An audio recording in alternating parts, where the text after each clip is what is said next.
How are you guys? So we have a super impromptu live today because I said that I would go live. So here we are. Hi, Mandy. Hi, Bianca. Hi, Pokey. Hi, Tattoo Gal. Hey, Offset. How are you guys? How's your weekend? I want to make sure you guys can hear me. I don't expect the same amount of people in here tonight just because super out of the blue live, but we are here because I wasn't here for the 13th when it was the anniversary and I really wanted to be, but I wanted to talk about some things as well. Okay, good, great. Thank you, Bianca. I appreciate you. Oh, Bianca, thank you. You're so sweet. Have you guys heard anything new? Any good news on the case? I want to talk about this WSU lawsuit thing we got going on. I had an interesting thought about it, but I was talking about, hi, Christina. Good. Thank you, Tattoo Gal.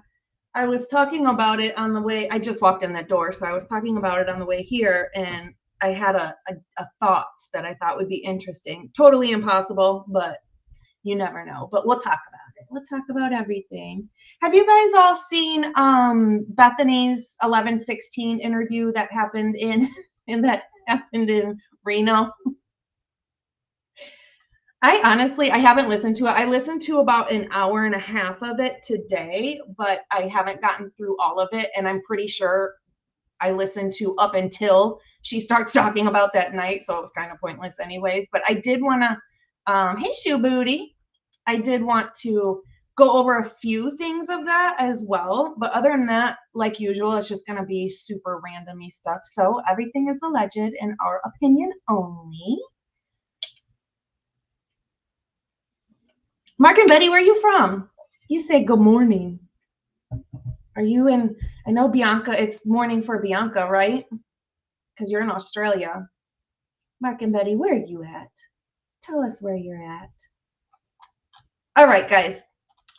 Okay, so what I found interesting here, I'm going to share this. If I can figure out which one it is real quick. So this is Outcast channel, of course. I like to use his videos. Why does it look like that? Oh, that's strange. Maybe I'll do this one. We'll do this one. Nope. Sorry, guys. Okay, whatever. I want to play this. Can you guys let me? Well, there's no noise on this one, really. I just want to make sure you can hear my audio that comes through when I play something as well. But I wanted to talk about, oh, I know, Mandy, right? Oh, let me add these. Sorry, guys. There we go. Mandy says her interview was more bearable, not every other word. My goodness, that drove me nuts. Oh, you're in England. Oh, I did not know that. That's awesome. Yeah, so her interview is more bearable. It's kind of just like, it makes me grit my teeth. Yeah, Outcast video. It makes me grit my teeth because I'm like, she talks so long about the stuff that really doesn't matter. And then when we get to, so many details, oh, this time and this minute, and I know because I have a picture and blah, blah, blah, blah, blah. But then when we get to the parts where we actually need those details, just like Dylan's interview, there's nothing. Like, it's just so bare bones every time we get to the parts that we really need details on. So my question was, I was trying to so I watched Mark B's channel, right? And his last video was regarding the barks and how many barks there were from the one I have on the screen. This video, what is it? 1112 King Road video. So Mark B was going through and he was timing out like the car lights as opposed to the barks of Murphy, how many barks and the times that he barks, like down to the exact second. It's a pretty good video. I'm not going to share it right now because his is really detailed and I don't really want to get into those exact details, but it made me think this ring camera, or the light bulb camera, is so close to 1122. I'm like, we should be able to hear Molly's car door shut. I know that Molly said, the DoorDasher said that when she got out of the car to put the food up by the front door, that she didn't shut her door. She just like got out and went up and put it out there. But when she got back in her car to drive away, we should see her, or we should be able to hear her car door shut, because we can hear other car doors shut on here. But I can't seem, hi Brandon, how are you? I can't seem to find any minute or second where we hear her car door. And I find that really strange. Now, when the car comes in that they say is Brian Koberger's, I hear a car door. And then I also hear another car door at 4:15, which I find very strange because that's not a time that Brian Koberger, if it was him or the perpetrator at all, would have been getting in their car, unless of course it was multiple, which we know it was. But this car that they say is Brian Koberger's, I can hear a car door shut at 4:15, and I'm curious, obviously it could be somebody else's in the neighborhood or whatever, but it looks to be one of the cars that are on the opposite side where they say that Brian Koberger parked. And then I see tail lights up in this window, this back window on this house where, you know, Pav and Mark B and I think even Truth and Transparency did a little bit where they timed out the headlights and things like that. Well, you can see what looks like tail lights, and it would have to be tail lights because of the way they pull around then. We don't see them, you know, go this way and then see their lights on the window. We see pretty much just the tail lights, and then we see it pull around. But I hear that what seems to be that car door shut at 4:15, which would make no sense. That would be literally in the 3-minute window that they say he's committing this crime. So I'm really confused, and I just want to see what you guys say. So we'll play it, but I want to make sure you can hear it too. I know we've all seen this a million times, but keyboard sticky. Oh.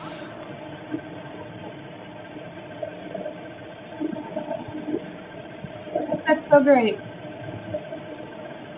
So what time would you guys expect Molly's car door to shut? Because she pulls off at right here, right? 40, let me see.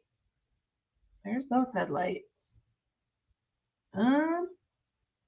Where'd she pull off? It's like 4:05, isn't it? Or 4:06, or something like that. There she is, right?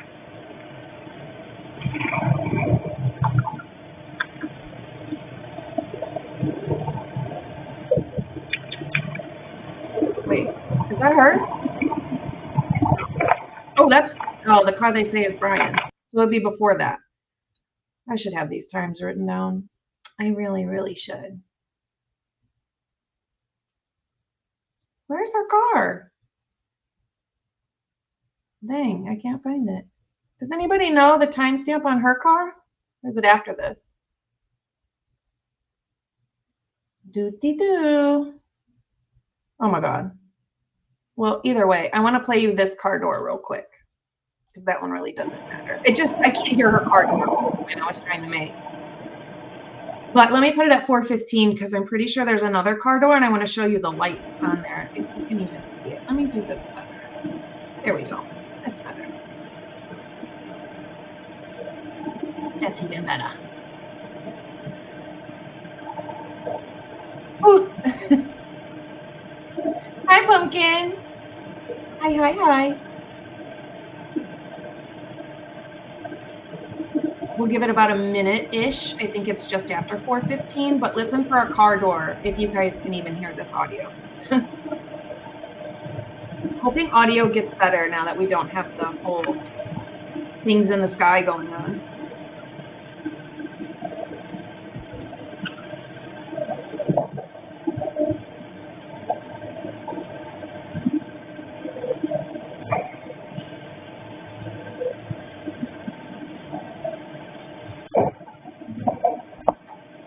Doesn't it sound like somebody is messing with the camera or something really close to the camera? That's what it sounds like to me.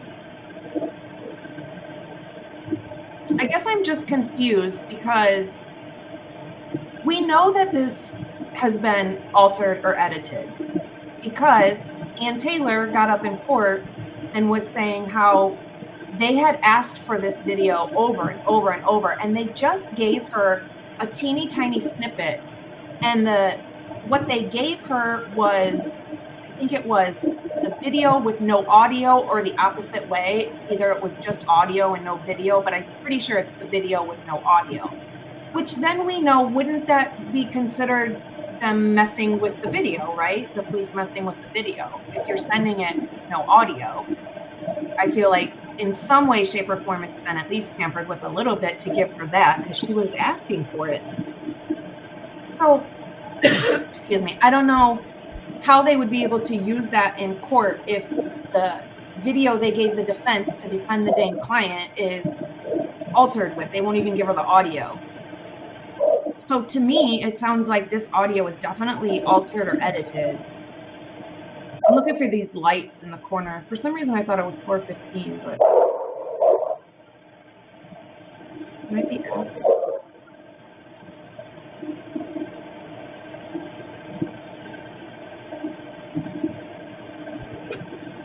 Aw, thank you. Fancy is a doll. He's so sweet.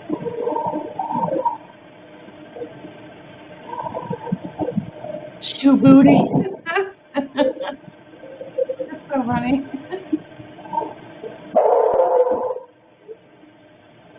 Thank you, shoe booty.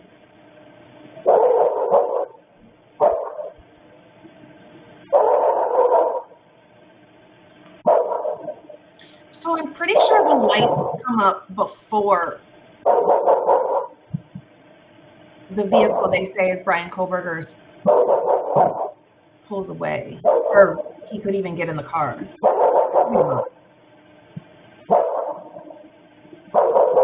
You know, Mark B has all these barks like down to a T. It's so great. If you haven't seen it, check it out.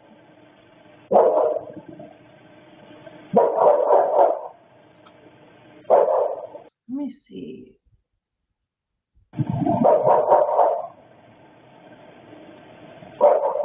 Sorry, guys, this should have taken me like 10 seconds, but I wasn't prepared. Okay, there they are, right there. Do you see them? Do you see the lights in the window? It's the window all the way to the right. I'm pretty sure those are tail lights and not headlights. And then we'll see the light like kind of flicker a little bit, and then it'll off, and then we'll see the car come around, just like they say Brian Koberger's did. But and the timing of that would match with that car. However, that wouldn't make sense with the timing of, you know, Dylan's text messages or Bethany's phone calls and text messages and their phone activity, and it wouldn't match with the time basically of what law enforcement is saying it would be. So yeah, that's it. Those were the tail lights I saw, and then now you see the car come around. Curious how they do that. And then there's supposedly right. That timing doesn't make sense to me, you guys, at all. Okay. Oh, I do want to make a correction on something that we talked about before. We talked about the pink and green jacket. So the pink and green jacket and a nightstand of Dylan's from her room was given back to Dylan, even though it was technically evidence, apparently. So then when law enforcement, or no, Ann Taylor wanted to ask for, or she asked for the information or the jacket and the table back. She wanted it to use it as evidence, or wanted to do whatever, test it, whatever she wanted to do with it. So she asked for it back from Dylan, which I was like, how can you, I don't understand. Okay, but whatever. So when they got the jacket back, not only the jacket, but the nightstand, apparently they thought there was red fluid on there. So I want to make a correction because I thought there was red fluid on there. Apparently they thought there was red fluid on there. So before they gave it to Ann Taylor, law enforcement literally doused this jacket in Blue Star, which I don't understand at all, because first of all, I understand using luminol on Brian Koberger's car, but what I don't understand is not using the same reagent throughout the crime scene. If you're going to use one, you should, I feel like, use the other, unless it's like a fabric or, you know, something that you shouldn't use that reagent on there. But they used Blue Star on the jacket, which they didn't use on anything else. And you can even just do a simple Google search. Blue Star is not the agent that you should be using on any fabric. So it literally ruined this pink and green jacket that Ann Taylor wanted to use as evidence because they thought there was blood on there. So that's my correction. It was ruined. They couldn't even test for blood. They used Blue Star, which you should not use on fabric. But also, apparently they couldn't get the nightstand into the car to transport it back to Ann Taylor or to the police station back in Moscow. So they let Dylan's dad break the table to get it into the car. Isn't that wild? Like, why would law enforcement let them destroy literally 2 pieces of evidence now? I think that's wild, especially being from her room and the red fluid footprint that was on the threshold of her door. Having blood or red fluid in her room would be pretty interesting. Okay, so let me see. Oh, I wanted to show you guys this. Let me share it. This is, and I don't know if many people have seen this, but this is the hit confidence that they're completely safe. The university has not released information outside of Brian Kohlberger's apartment that night, which I found really interesting. It made me think of things happening on purpose, if this had anything to do with, you know, the NIJ study. And you guys know I talk about the NIJ study a lot. I'm not fully on board with that's what it was, but a lot of the points could make sense and could fit. So about increased security or change protocols when students return next week. In Pullman, Nathan Han.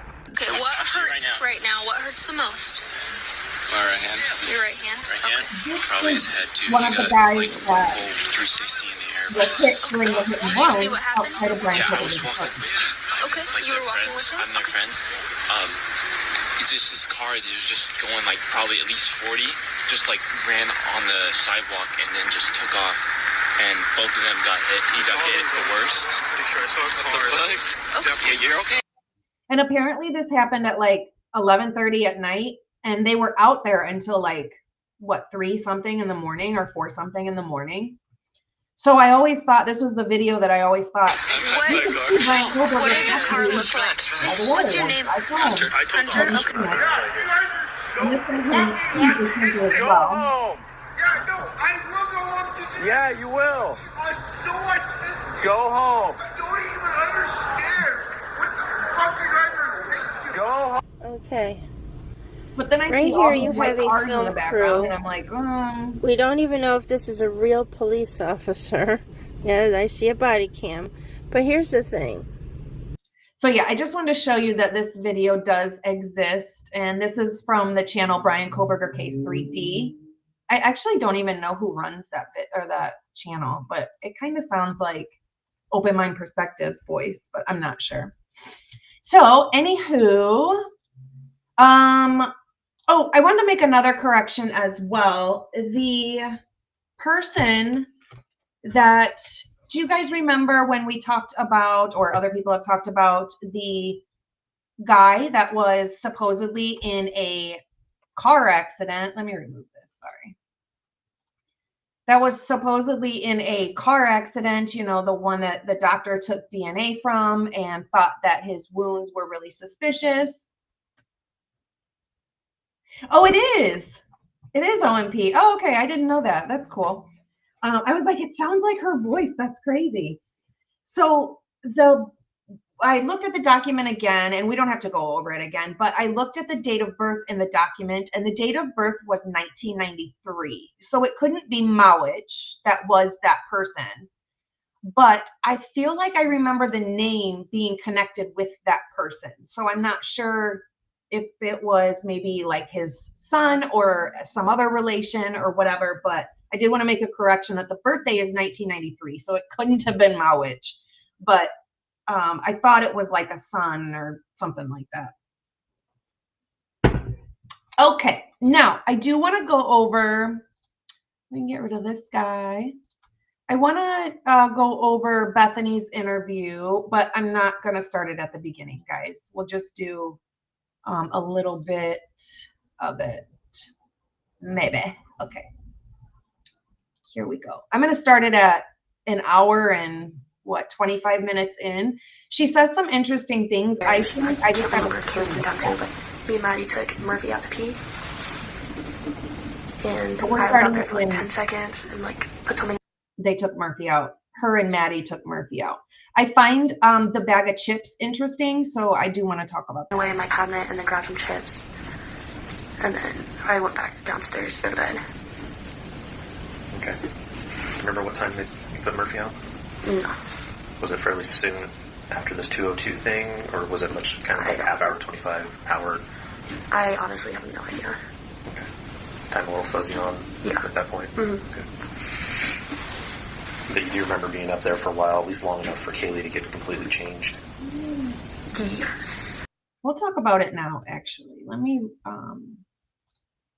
replace this really quick. I'll switch back over. Give me 1 second. So here's the bag of chips. And it really confuses me because she says she came back in from taking Murphy out. She grabs a bag of chips. What are the odds that another random bag of chips is going to be sitting on the couch? I feel like the odds of that, and it's not open. To me, this looks like she went in, she grabbed a bag of chips, something freaking happened, and she didn't ever end up going down to her room and eating the bag of chips. They don't even look open to me. I found that really interesting. She specifically mentions the chips, but here we have a bag of chips sitting on the couch. I find that really strange. Okay, let me switch back over to her interview. Un momento, por favor. Where is OMP? Yeah, Mandy, you're right. I think the Did Maddie change during that time lack period of too? emotion from all of them is just so strange. Hi, Steven. How are you? When you saw them come home. So Mandy says, I'm sorry, this was 3 days later. She doesn't sound sad or traumatized. She sounds super rehearsed, or is it just me? What I find, I agree with you. I think the lack of emotion is just so strange. Also, I know that you can hear in both interviews, hers and Dylan's, you can hear papers shuffling repeatedly. And I know obviously it could be them writing notes, the officers writing notes or whatever, but I specifically remember them telling both of them to write their story down. So I'm wondering, is it the officers or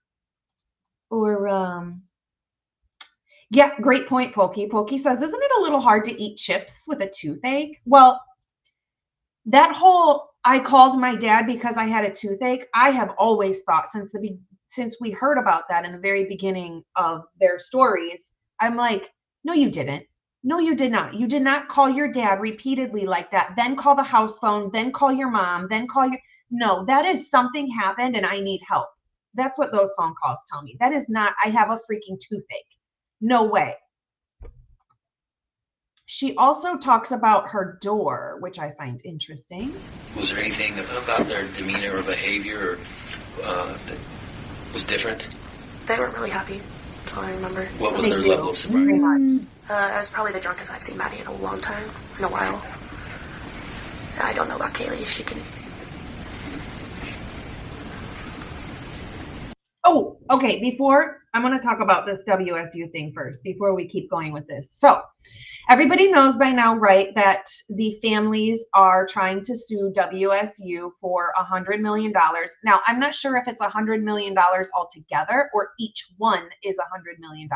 I'm not sure yet. I'm pretty sure it's just $100 million. But yeah, and then she passed out from the Advil. My booty. Okay, so they are now talking about this $100 million lawsuit at WSU. My initial thought was when I heard that, I kind of went into La La Land and I was like daydreaming about it. I'm like, you guys, what would be the odds, or what do you think would happen, or is this even possible? Let's say WSU is like, dang, that's a lot of money. I don't want to pay all that money. And they're like, okay, give us the unknown male DNA that you guys have, that was on the glove, that was on the handrail, that was mixed in on the sheath. Give us that and we will do our own search and find the match, because we don't want to pay all that money for supposedly Brian Koberger committing this crime And it would be cheaper if we could just match the DNA. What if they took it upon themselves? 400 million? Okay, I heard both, and I wasn't sure if it was 100 million a piece or altogether. So 400 million, that's a lot of money. What if WSU is like, dang, that's a lot of money? We will test and compare the DNA that you guys have from the scene and find out who actually left this DNA and blood and whatever behind, and find the right person so we don't have to pay that amount of money. I was like, that would be so cool. What would you guys think if that actually happened? I don't know if it's possible, but I'm like, that would be so cool. I could use it too. Yeah, so Christina says, I Googled it and it said for negligence. Basically, what they're trying to say is, had they not let Brian Kohlberger into the school, had they not hired him and kept him on board, especially with these reports from these other people. Hold on, let me turn this light on.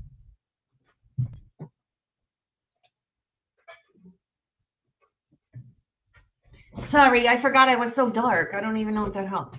Anyway, they're saying that basically Brian Kohlberger being kept at WSU as an employee and in the program that he was in gave him the basically the time, the availability to go to Moscow to then commit the crimes, right? So they're trying to say, had it not been for WSU, he wouldn't have even been there and this would have never happened.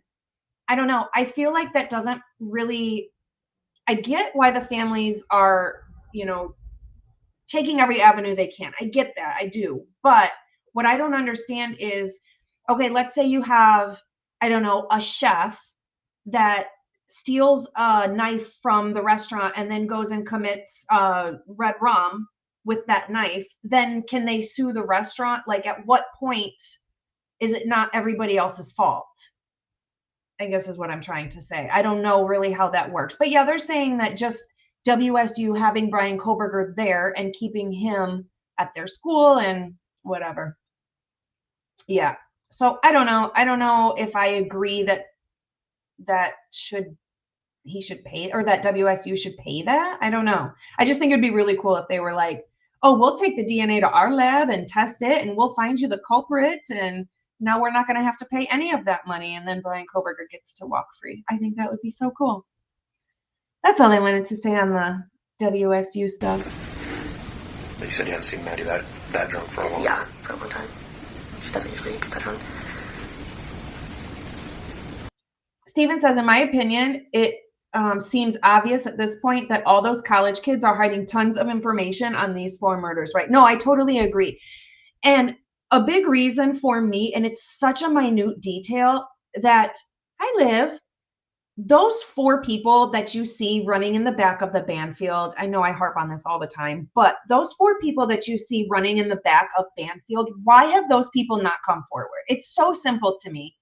If that was me, I would be like, oh, I ran by that house, gosh, 5 minutes before it happened. Like little things like that. People know, they know. I agree with you, Stephen.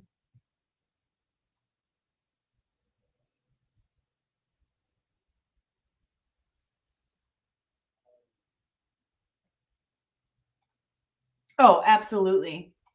KS says LE, marshals, FBI, MPD, ISP are all hiding the real evidence, in my opinion. Well, I feel like that was so blatantly obvious when the defense had to ask repeatedly. I mean, how many times? 23 or more? Just for the full evidence that they have on their client, that the prosecution has, and they wouldn't hand it over. Like I said earlier, they asked for the 1112 video, and prosecution apparently was sending like little snippets of it with no audio. How is that helpful? They had to spend all their time just trying to get the evidence they needed that the prosecution had to defend their client. Well, I think a lot of it is they didn't have half the stuff that the defense is asking for. But you couldn't tell, Kaylee. Not really.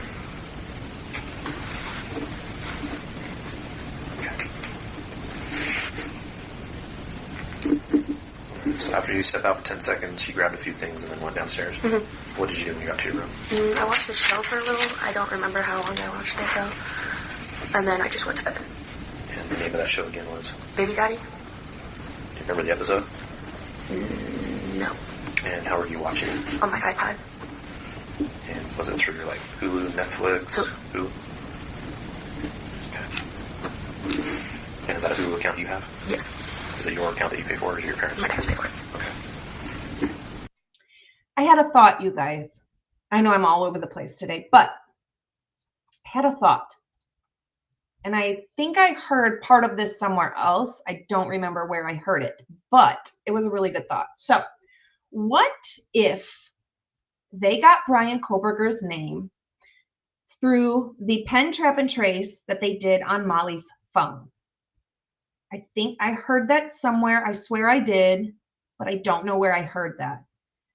What if they got, because they did Molly's pen, trap, and trace from the 22nd to the 30th, and then suddenly they have Brian Koberger's name on the 5th, before any DNA, before any match of anything, they have Brian Koberger's name on the 5th, but they did a pen, trap, and trace from the 22nd to the 30th on Molly's phone. What are the odds? Maybe it was him that was in that car. Maybe he was meeting Molly, and that's why we don't hear car doors shut like we should. You know, maybe he was buying something. Maybe Molly was dropping off some of the rugs that they were doing at 1122. And maybe that's what Brian Koberger was doing, was meeting Molly.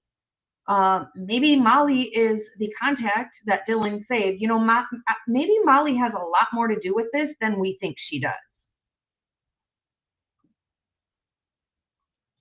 It is the FBI that had his name prior to all of this. However, they won't say where they found his name, like where his name even came from. We now have recently seen a report that has his name on that report on December 5th.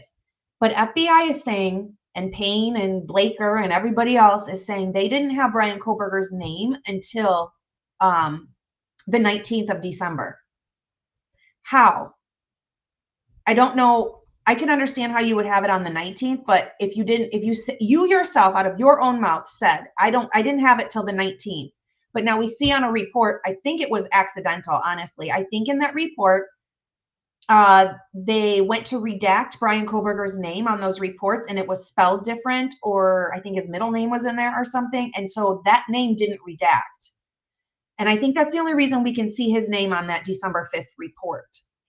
But they shouldn't have had his name on that report on the 5th, regardless. I'm wondering if they did get his name from Molly's pen, trap, and trace that they did on her phone. Either way, they lied. Yeah, absolutely. Either way, they lied. That's right, Pokey. Pokey says she didn't have trouble sleeping with a toothache, huh? We all know. I mean, this is just ridiculous. We all know none of them were asleep, especially by their phone activity and everything else going on. I don't know how Dylan says she was upstairs with all the other ones in Maddie's room, Kaylee, Maddie, Bethany, Dylan, but then Bethany says that Dylan wasn't up there. So was she up there or was she not? And also, how is she sending a text message? Dylan says specifically, when she texts Eric Grauer, she was walking down the stairs. But apparently there's a video of them asking for grub truck at 2:10 at the exact same minute. Dylan says she's walking down the stairs. There's apparently a video of them in the room.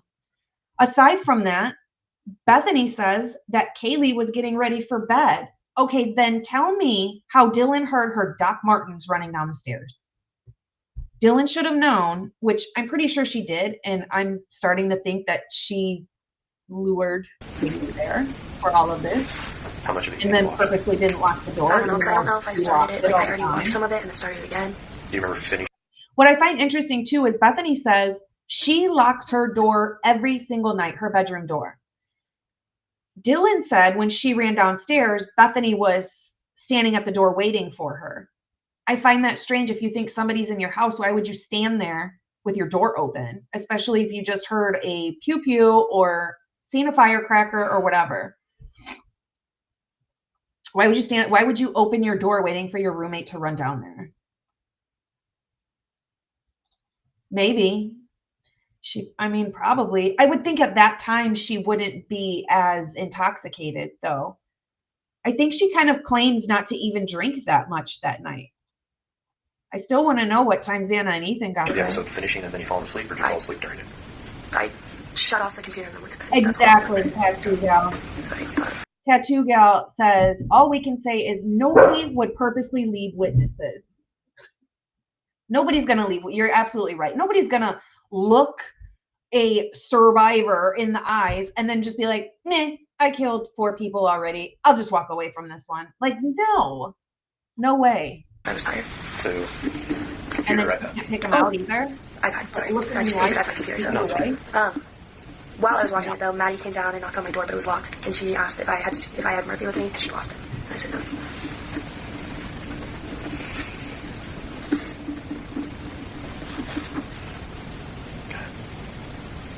Was that shortly after you started it, or quite a ways?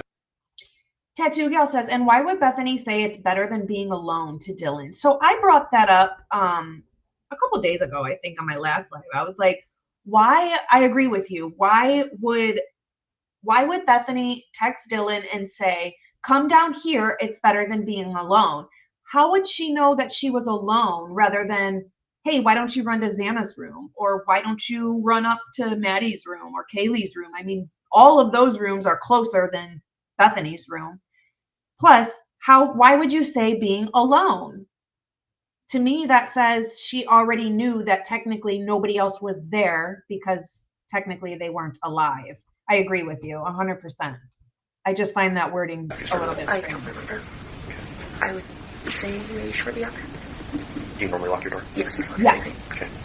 So Cypher says, to be clear, the Blue Star chemical diluted and deleted any blood or DNA on the green jacket. Hence the reason the green jacket tested negative for blood and DNA, per the lab manager, Rylan Nolan. Yes, exactly. So they literally destroyed it. And I feel like a lot of this stuff is on purpose, right?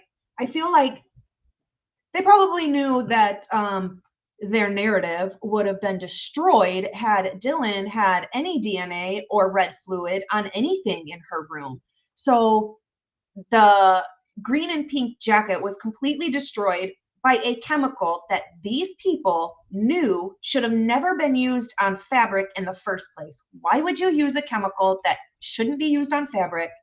And then it destroys anything on the jacket. It sounds so purposeful to me.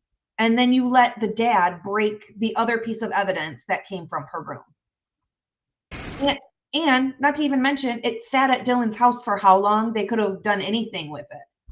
It doesn't make sense. I feel like that jacket was destroyed on purpose. If they used Amido Black in the kitchen, why wouldn't you use it on the other evidence, especially fabric? That's what you would use, is Amido Black on the fabric. But they went and used freaking Blue Star? They should know better. You guys, if we know better, they should know better. That's their dang job.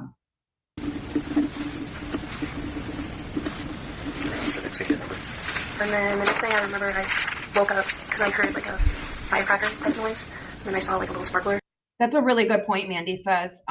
She should have said, let's go get Ethan, the 6'3", isn't he? 6'3" man that stays here all the time. Isn't that strange that they both just texted each other? They both called each other first. I'm talking about Dylan and Bethany. Called each other first and went back and forth with each other, and then Dylan ran to Bethany's room. What? There's no really other interaction with anybody else. Why wouldn't you? You know, up until they got together and then they started calling the roommates. But I feel like that's too late. You've already shown that you know something is wrong with the other ones. I completely agree. Pokey says, why stick around? I would have been out the window and down the street. That's what I'm wondering. If I saw somebody in my house, if I met eyes with a man in a mask and all this stuff was happening, I mean, you can hear what's happening above you. That much of a fight. Anyways, all of that stuff going on, she's hearing screaming and 4 people being unalived, literally steps away from her room. I would have been out that window so fast. I'm not running to somebody else's room in the house. Are you kidding me? I agree, Liv. Liv says that's why I don't believe there will ever be a conviction of the real killers here. They were thorough here. They made sure to eliminate any evidence if by chance BK wasn't convicted. Yep, I agree 100%. It's very clear there's a narrative. It's very clear that we have evidence that points elsewhere. I think there's a lot of evidence that points elsewhere, but they choose to either ruin it, not bring it up, not talk about it, not test it, nothing. They just want to go with, I don't know. I feel like a lot of stuff that we've seen in this case are purposeful visuals, so it gives the general public, it makes the general public, I guess, want to follow the narrative because of the visual they put out, like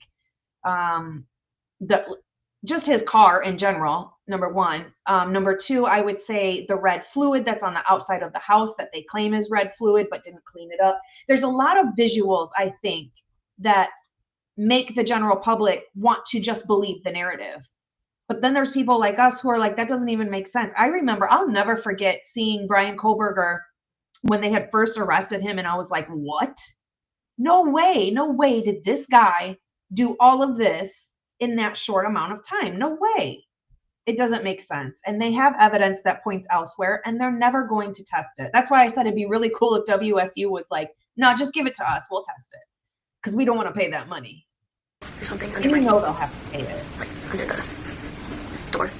And then it like kind of went out. And then it's all like, I don't know, I was still half asleep and still pretty, like, I don't know, tipsy, I'd say. And then I just didn't really know what was happening. And then I remember either called me or I called her. And she said that she thought she saw someone and like wearing all black. And I said, well, Santa was wearing all black. Maybe she's like ran by or something. And then she said, well, I thought he had like a ski mask on. And then I was like, and then I just didn't really know what to think of that. I thought maybe she was like just seeing stuff because me and her got scared a lot. What I find strange about this is she's literally just reiterating what the messages say. There's no other details in between. There, you know, like when you recite something from memory, there's more details, or she might even remember something different. No, it's like she's reading a script. There's not any extra details from the text messages. That's all she's reiterating is the messages. We already know. And stuff like that. And, or like maybe one of Ethan's frat bros was like just playing around or something. And then, yeah, taking any keys to get out of there. Any keys. You know whose keys belong to whose, and they're all hanging right there. Why would you run past, number one, an open door to go to Bethany's room? And number two, why would you run past all those keys to just stay in the house? That tells me that you feel safe enough to stay in the house. I told her to come down to my room and she was scared because it's better than being alone. So then she ran down to my room. And I tried to call them. None of them were answering, so I thought they would just like were asleep or something because I've called them before late at night when I scared them. They usually don't answer. And then we fell asleep. I woke up early. So before we keep going there, you said you called them. Yes. Can you look up this? I think that Stephen, you're right. I think that that's what a lot of us can't get over is Stephen says Dylan making a special trip to convince Kaylee to come that weekend. The furnace being broke down that night and all of the other crap surrounding 1113 says this was planned way in advance. And, you know, it makes me think of the other things like the hit and run outside of Bryan Kohberger's apartment, I think was strange as well. I want to look into that a little bit more. Somebody was saying that it looks very purposeful, that hit and run. Like they purposely swerved to hit these people. And I'm wondering, like, does that have something to do with it in some weird way as far as bringing attention right outside Bryan Kohberger's apartment? Like, what are the odds? At the exact same time, what are the odds? But no, I agree, Stephen. And I think that that's what a lot of people struggle with is what was the point of Dylan going all the way to Kaylee's house to have her come there for what? They didn't even go to what they said they were going to go to. For what? And then Dylan says she's the one who usually locks the back slider and it was open. A lot of things seem purposeful. Dylan saying that she went upstairs to hang out with them in Maddie's room and Kaylee was getting ready for bed, but then Bethany is saying Dylan wasn't up there. I don't know. It just seems, the details on that seem like we need to dig a little bit further. Like some of the words we're missing. We're missing something about it is what I feel like. But now they also said they saw a vehicle out the window, out of Bethany's window. So you feel safe enough to not only have a man in your house that you see 3 feet in front of you that just unalived your 4 roommates. So you feel safe enough to stay in the house, run all the way across the house into Bethany's room, but then sit there and look out the window as well. Like basically saying like, oh, we're still here. Hey, come back for us. You forgot us. Like, what the heck? See exactly what times all those phone calls came in? Yes. This is right after you see the spark plug? Pretty much, yeah. Sorry, I keep stopping it. I'll let it play for a minute because this is kind of the good part for me anyway. But KS says scripted for sure, and they never ask questions that would get any truth out of it. I agree. It's like they ask super detailed questions and then they give super detailed answers all the way up until 4 in the morning, until the crime supposedly happens, which we have possible evidence that it happened at a different time, right? That it, obviously a lot of us don't think it was just from 4:07 to 4:09 or whatever it was. But yeah, it definitely seems scripted because, in my opinion, when they get to the part where it should be more detailed, it isn't. And it's lacking a lot of detail. Way more detail in the stuff that shouldn't be detailed and a lot less detail in the places there should be detail. 4:19 and 4:20. You called her or she called you? I don't remember. It should show on your phone. I don't know what that means. Hey, look. Yeah. So she called. So you called her at 4:19, and it was a 23-second call, and then she called you at 4:20, and it was 41 seconds. That could be possible, Homer. So you called her first, and then she called you back. Okay. And then I called Xana. Wait a second. When you called her at 4:19, what did you say to her? I said, "Did you hear that? Like, because I thought like the sparkler or whatever." And she said, yes. And I said, well, "What was it?" And then she didn't know. Did you guys hang up then? Hold on a second. First, I want to address Cypher. Cypher says, what friend would leave drunk Maddie outside? And she said that was the drunkest she'd seen her in a long time, in the dark and freezing cold by herself in the back of 1122. Bethany said it was the most intoxicated she'd seen Maddie in a long time. So she just left her out there. Like, these are the worst friends in the universe. You leave Maddie out there by herself, super intoxicated, in the dark, in the backyard with Murphy, who obviously runs away because then Maddie asks for help and it seems like nobody helped her. Then we don't really know what happens to Maddie after that. Yeah.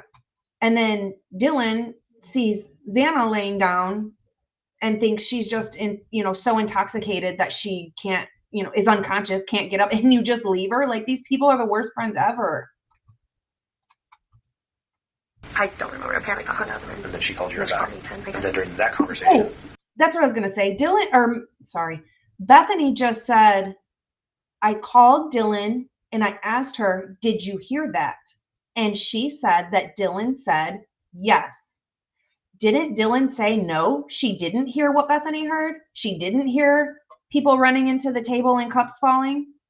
But now Bethany is saying Dylan did hear it. She told her over the phone she heard it. I don't Is really that when remember. she I think talked that's when about she talked about the guy. seeing someone in the house and that? Yeah, that's what I would imagine. We also had text.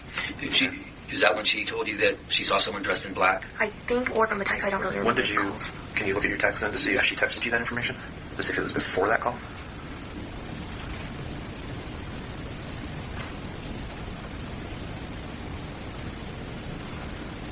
Around 4:22, so it was after the call.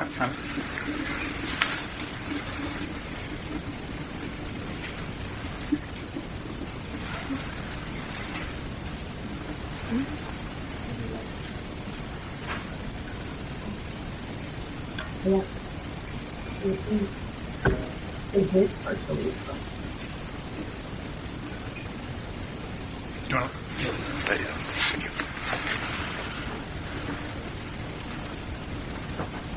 Does anybody anybody know, did they do a full Cellbrite on Bethany's phone? I don't remember. Obviously, we know we have some messages from her phone, but was it just from, screenshots or going through her phone, or did they actually do a full dump of Bethany's phone? I don't think they did. I don't think they did. Communication. That she said I don't think they did on anybody, did they? A full Cellbrite dump of everything? she saw someone. I don't remember if it was both or one or the other. It's definitely in there. She talks about black Could and have been females. both, though. I just don't remember. It was all like I was half asleep still. Well, I think it has to be a little bit of both because it first comes in, no one is answering, and this is from her. No one is answering. I'm really confused right now. You then So you guys bring up a really good question.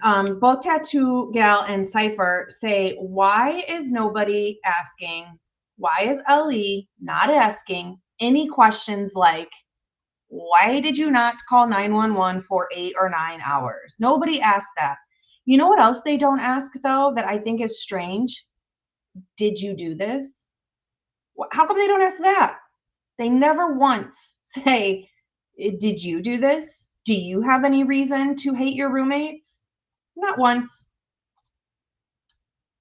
Yeah, and why did Kaylee not take her own dog out? I don't understand that either. I could understand if she wasn't there and they're just helping out, but she's there.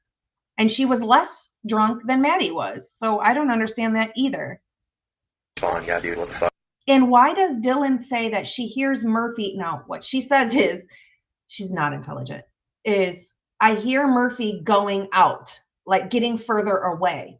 But the thing is when we hear Murphy barking on the 1112 camera, he sounds to me like he's in the same spot, that he's not like running around anywhere. So is that just another thing that they're saying to account for Murphy not having any red fluid on him, trying to make it seem like he ran away? Because it doesn't sound like Murphy ran away. I thought they took Pokey, I thought they took all of their phones. I'm just curious what type of download they did.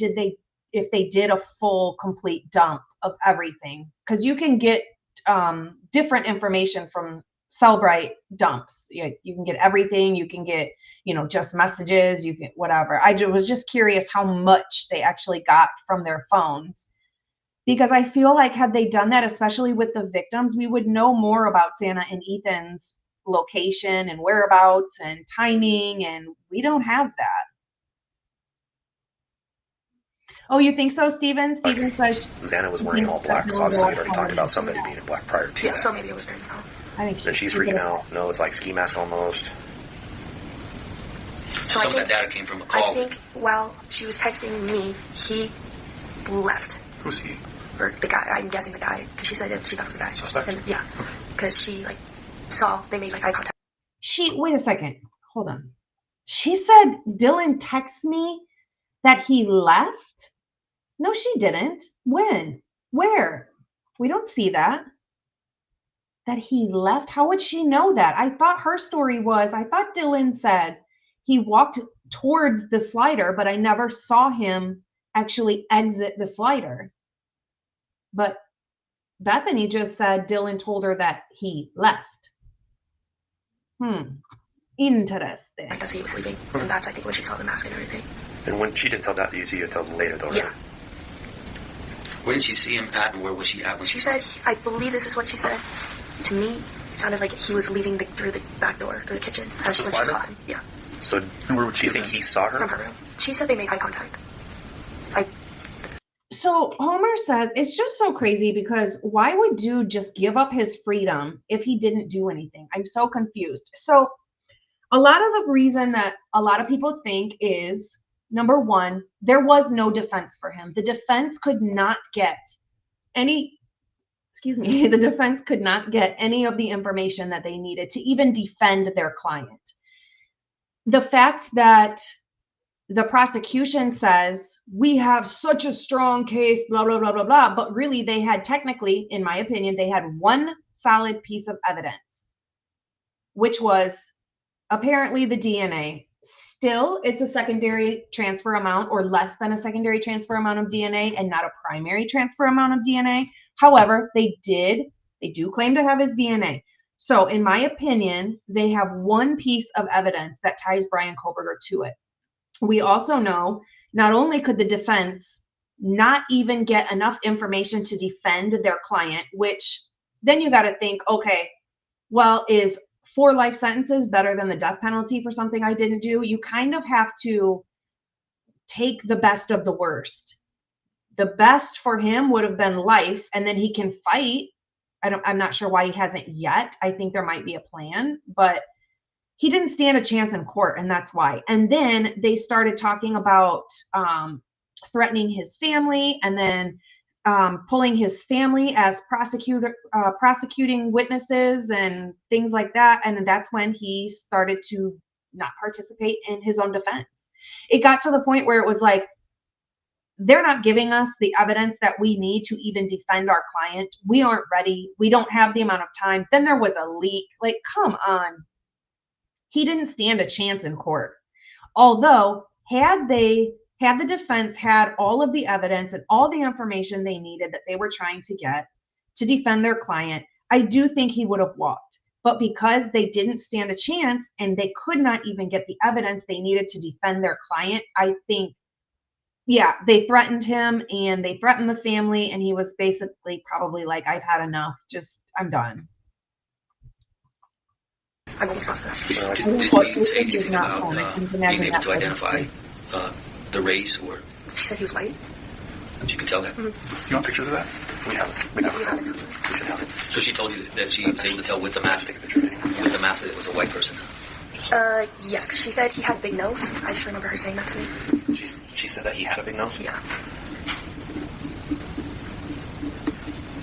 And then she ran down. Yeah, I think he was like... Yeah, because you made some comment about, she's making a comment that her phone's about to die, and then you told her to run down to you, and then that's when she came back down shortly after that, from what I can tell. And what did she say when she got there? I don't really remember. Just that she was scared and we didn't really know what was happening. Did you cover this with her initially, this section? With her? Yes. Yeah, I've covered quite a bit of this. This is still tracking with what she's told me. Okay, because... couple comments I want to talk about real quick. KS says Othram did not get his profile from the DNA. FBI told them, and then told them so only to use it to only use it as a tip. They didn't really have his DNA without FBI. Correct.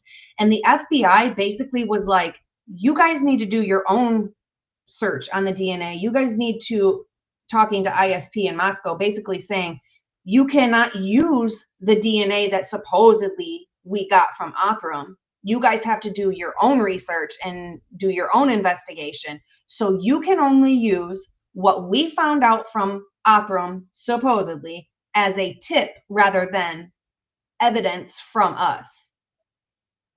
Kind of a backhanded way, but I still don't believe that. I don't believe that at all. I could go on and on about the DNA. This one says, Cypher says, how did BF see a flash or firecracker when Molly M, the DoorDasher, said all of the lights were on inside 1122?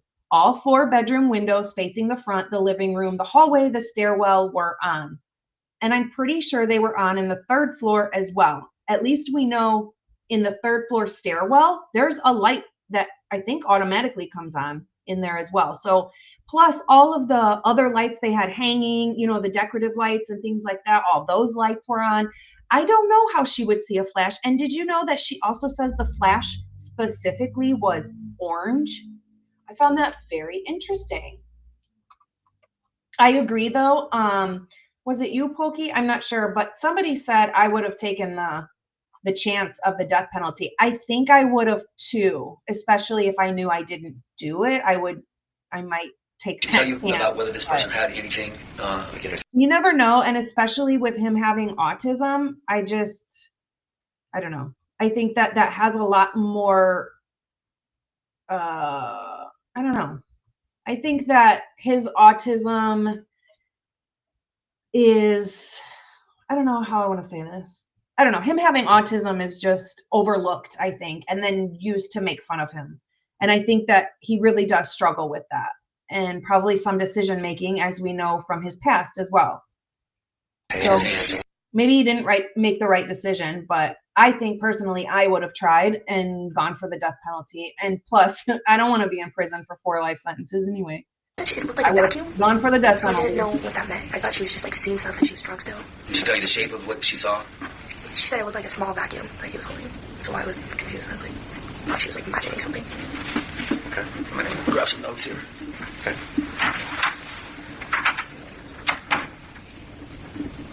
For that, also, she said like a triangle thing, like wrapped around like a small vacuum.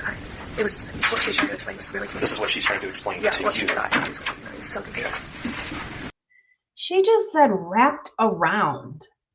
That it was a small vacuum and it looked like it was wrapped around.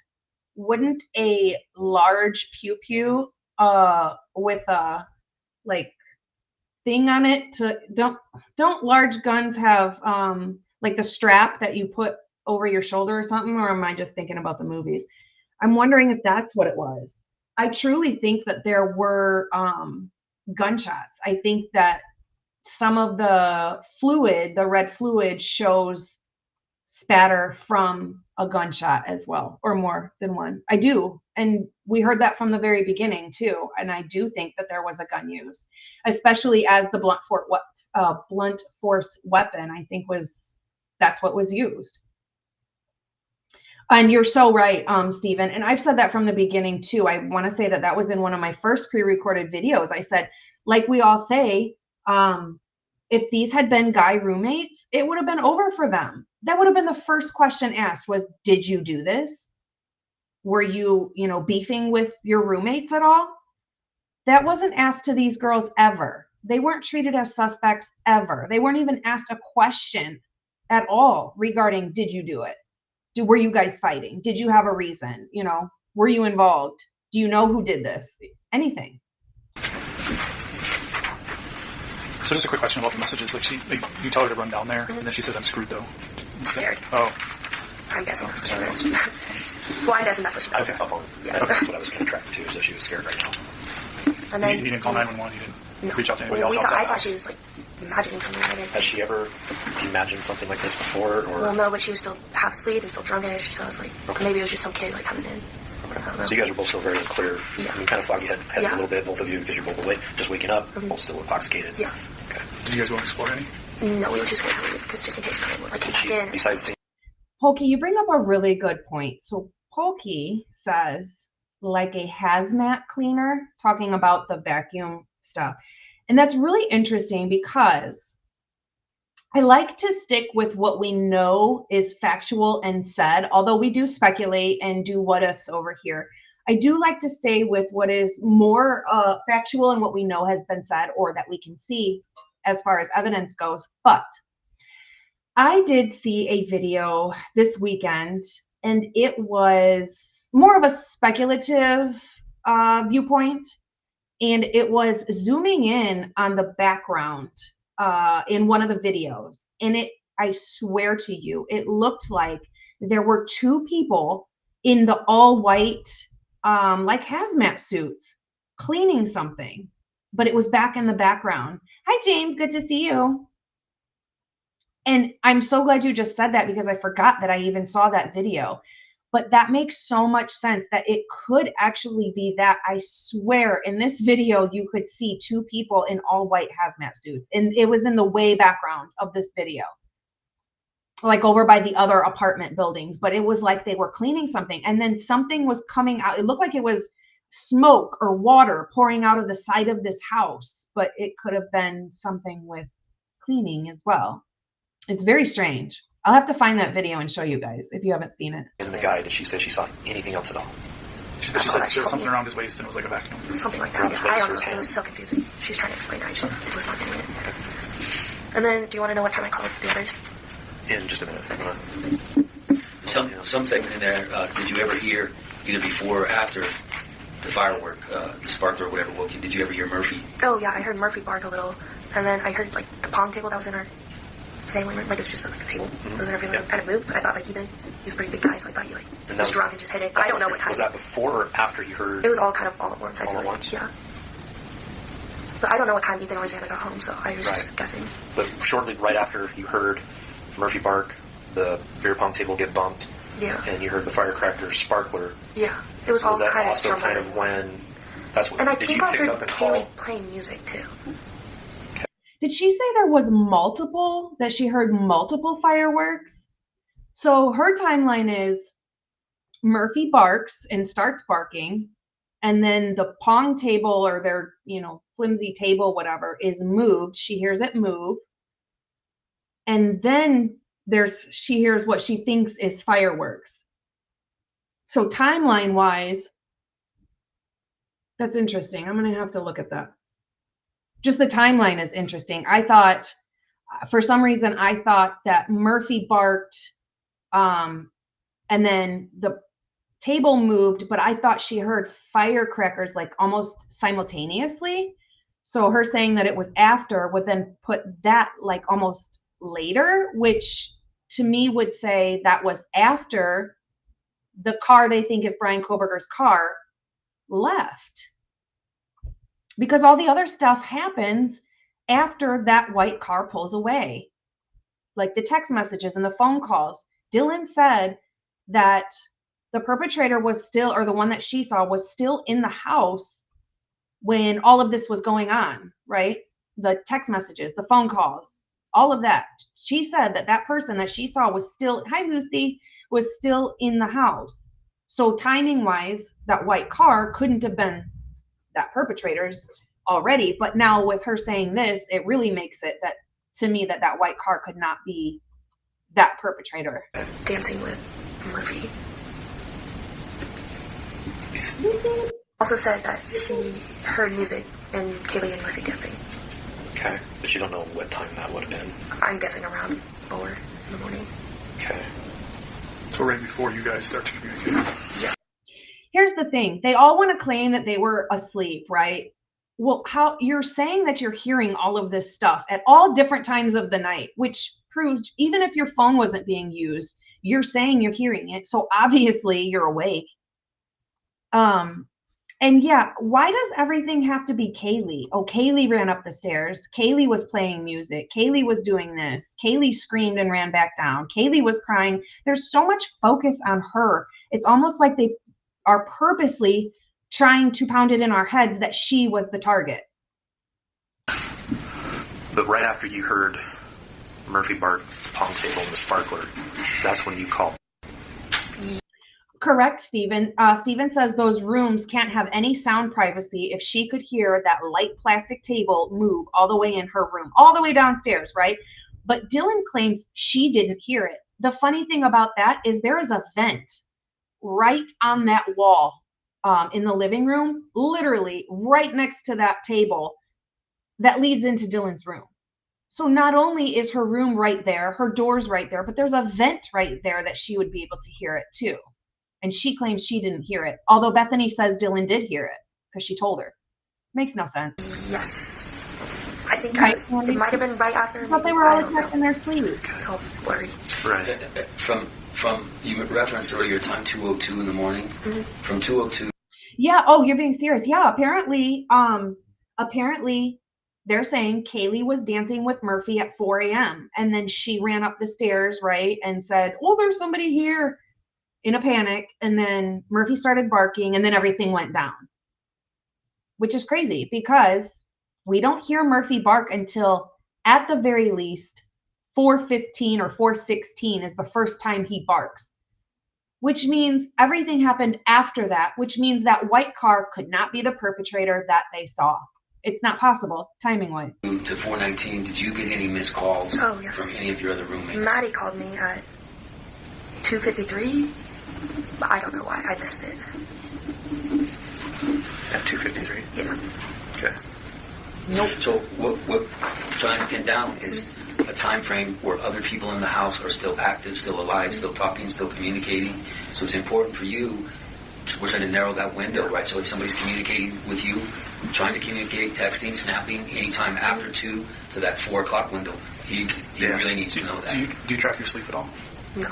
Okay.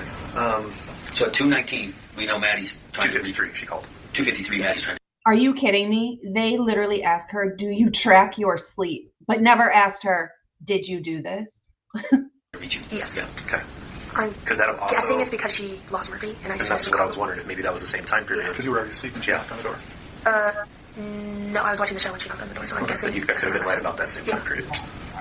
And, yeah, that's all. Okay.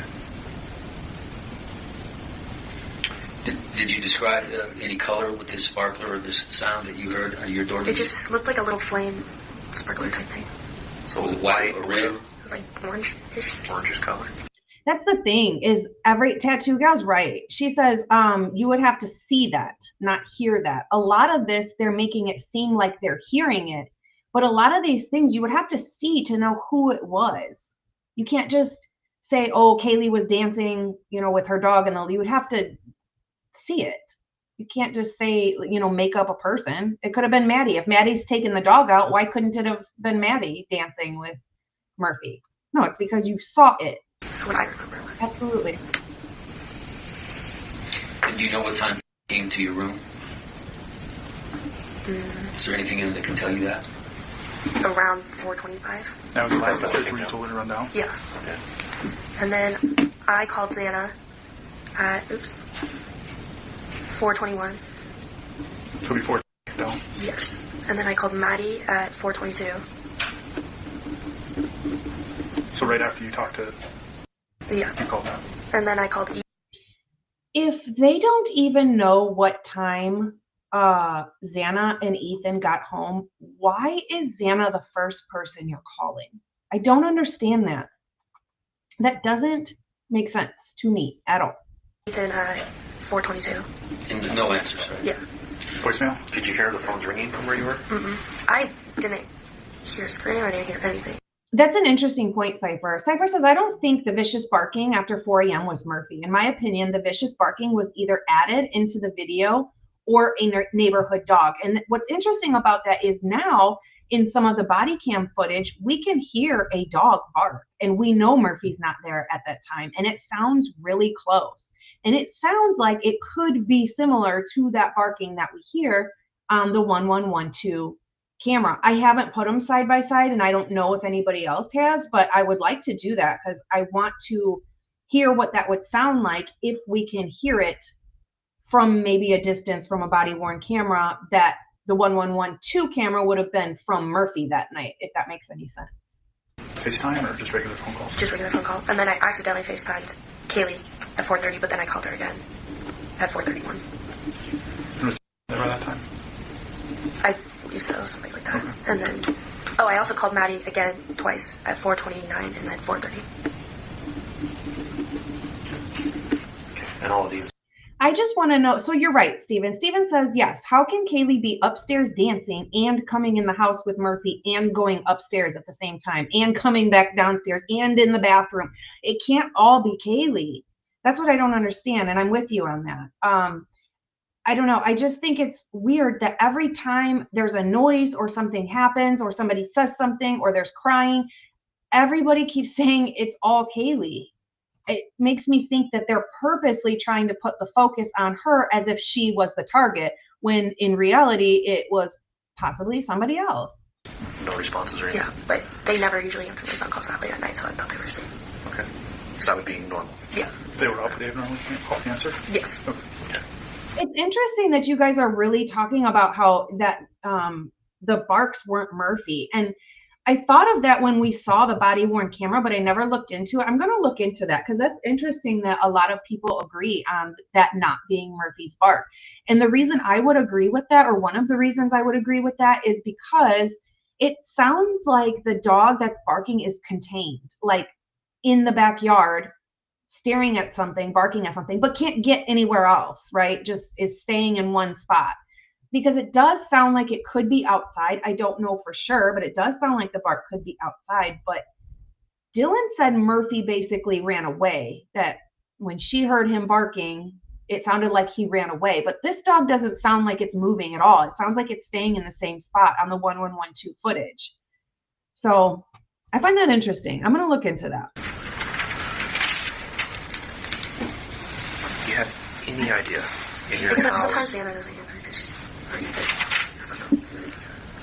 Do you have any idea, thinking a little bit more based off of what you know in your house, of what that firecracker sound and the sparkler could have been? I have no idea. I have no idea where it came from or like what it could have been. Well, in addition to you told him that you heard the pong table slide on the floor like someone had bumped into it. Mm-hmm. Did you hear like anything? Cups fall or something. You heard what? Either cups fall off of it or like the table moved. She says either one. Well, which one? What? Oh my God. No, she's definitely following a narrative. She said either I heard the table move or I heard cups falling. Well, those would be different noises. So which one was it? Is that like right over your room? Do you remember what position the beer pong table? Lucy says, I never heard such dramatic contradictions from the same people's mouths. Even the plea, BK went begging to the state. Now it's the state groveled. Yeah, I agree. A lot of the things that Bethany is saying in this interview doesn't match with the things that Dylan said in her interview. And some of it doesn't match with the other evidence that we already know exists. I agree. It's like the story changes, but it's changing in sometimes little ways, but then makes it into a bigger way, right? Because how is the story changing? Either this happened or it didn't happen. And a lot of times they're saying the opposite from each other. Was in before you went to bed? I believe it was just like that. Like straight. Coming from? The kitchen. It's like right in front of it. So not off to the side a little bit or anything like that? Mm-hmm. Unless someone moved it to get past it or something. Was it normally in that same position? Yeah. So if I were to walk from your kitchen in Dylan's area of the house, take the step up, and I walk into the living room area, it's going to literally be right in front of me. So kind of centered. Pretty much, or like a little to the side of the door. Okay. Just so people can get through. But to the right or the left? The right. So it would be more pushed to the right? It would be more pushed to the left, like towards the ball. Okay, to where that little nightstand is? Yeah. Okay. Okay. Because it wasn't straight when we found it. Oh. It was kind of... That's a good point too. Cypher says Brian supposedly said at the very beginning, he looked forward to being exonerated. Not found guilty, but exonerated. Isn't that interesting? And it's things like that that then make my brain go directly to this NIJ study thing that Bertie always talks about. Like he also knew, like he might be part of it. I don't know. I don't like to get so much into that direction of things, although my brain goes there privately.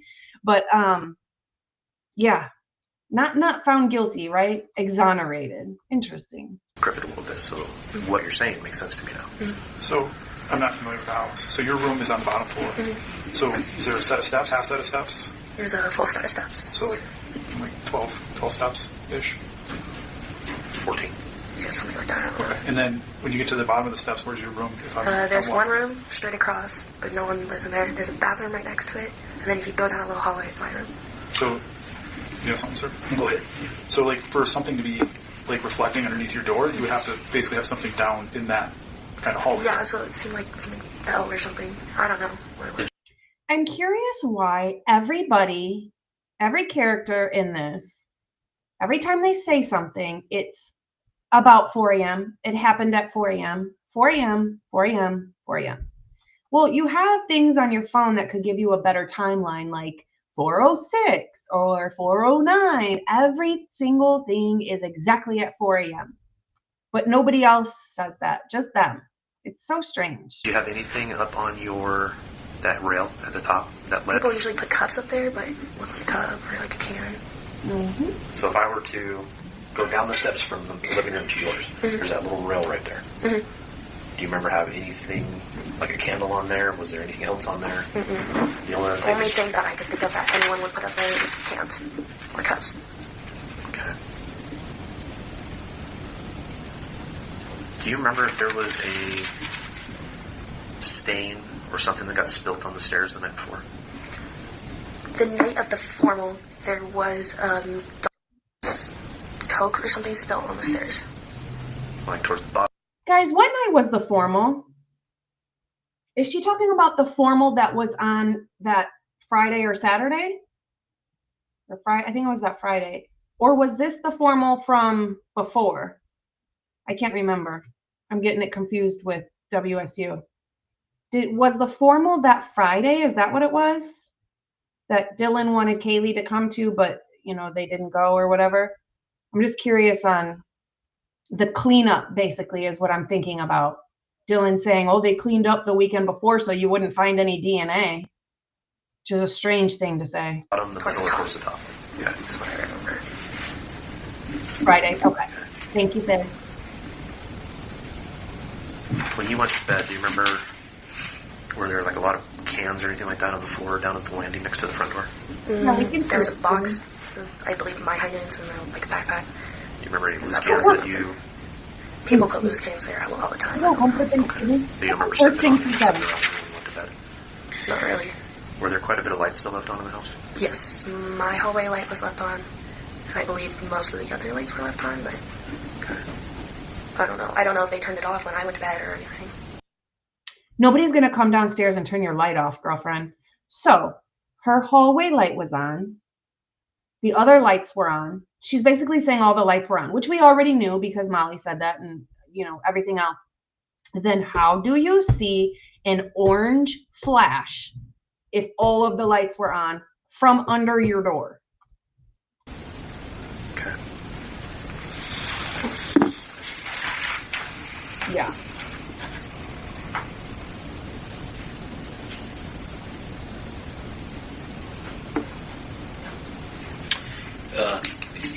You had told me that you had walked home. When you walked home by yourself, you got home at 1:21 a.m. Around that time, that's just when I had that picture. How did you tie that? Just because that's when I had that picture of me like.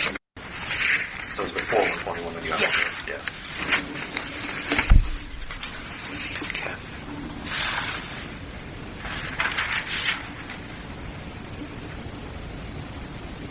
So when you get home,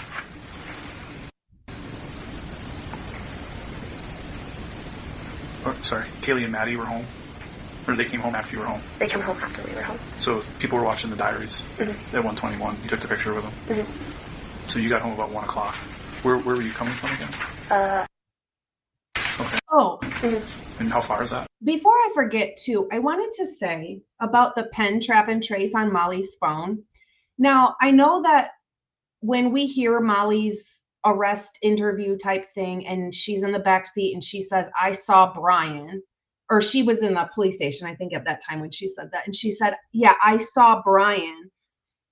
To me, now, I always thought it was strange she just called him by his first name. I don't think I would do that. I know it's like a small detail, but she did say, I saw Brian. And I'm wondering now if she said that because they did the pen, trap, and trace on her phone, and that's how they got Brian's information. So she's calling him by his first name because she calls him by his first name. She's got his number. And she was meeting him. It's just a thought. It's just an idea. Super speculation, but... 2-3 minute walk. It's Okay. not far. And on that walk home, do you remember seeing anything? Anybody? Cars? There's like a car that drove past me, maybe one or two, but cars drive past there all the time. So Okay. I don't know. So nobody else walking? You didn't meet anybody? You could, Bianca. And then which door did you come in? That's not good. And is that on the same level as your room? Or is Yes. that okay? Did you walk all the way to King, then around to Queen, or did you take the cutoff? Just cut off. Okay.